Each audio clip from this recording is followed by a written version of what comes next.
Audiolibro de la Biblia Católica Latinoamericana.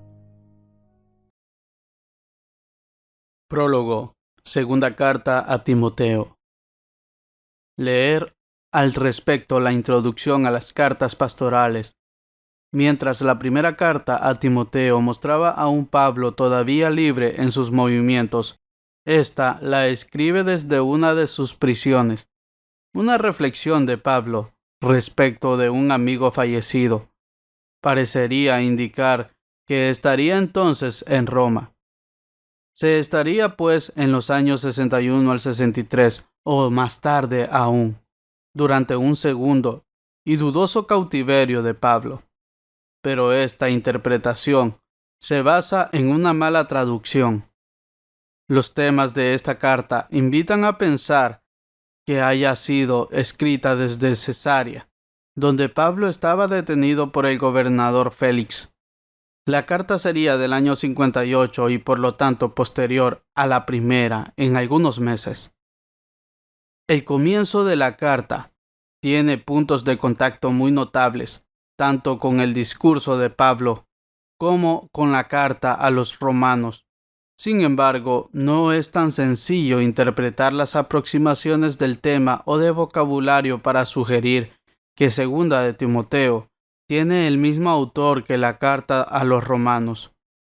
Quien piense que la carta fue escrita más tarde por otra persona, dirá que los pasajes paralelos fueron copiados de las cartas anteriores de Pablo, para hacer creer en su autenticidad.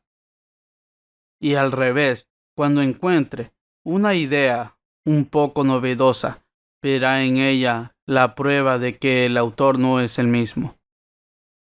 Tales comparaciones y referencias exigen un enorme trabajo y honradez para ser interpretadas correctamente. Pablo habla de su nueva condición de prisionero, que parecía que iba a prolongarse. Concentra entonces su atención en el lugar que tienen el fracaso y el sufrimiento en el plan de Dios. Fracaso aparente de muchas vidas cristianas después de una conversión y de comienzos prometedores. Sufrimiento del apóstol encadenado por causa del Evangelio. Por momentos imagina lo peor y se muestra dispuesto a sacrificar su vida, como en Filipenses. Pero en otros momentos vuelve a la certeza que también se leía en Filipenses.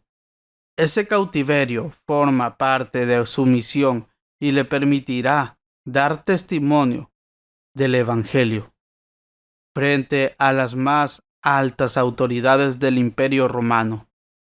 No olvidemos que desde su partida de Mileto y en una forma más radical después de su detención en el templo, Pablo dio vuelta a la página, se despidió tanto del mundo judío como del mundo griego de Oriente, que conocía y amaba. No se equivocaba cuando veía el porvenir bastante sombrío. La presente carta retoma varios temas del discurso de Pablo en Mileto.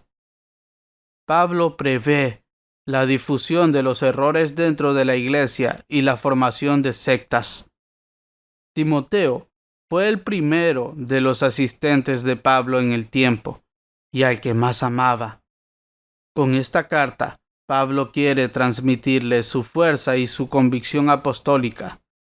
Por eso le recuerda que la base, tanto de la vida de la fe como de la actividad apostólica, radica en la meditación y el conocimiento de la palabra de Dios.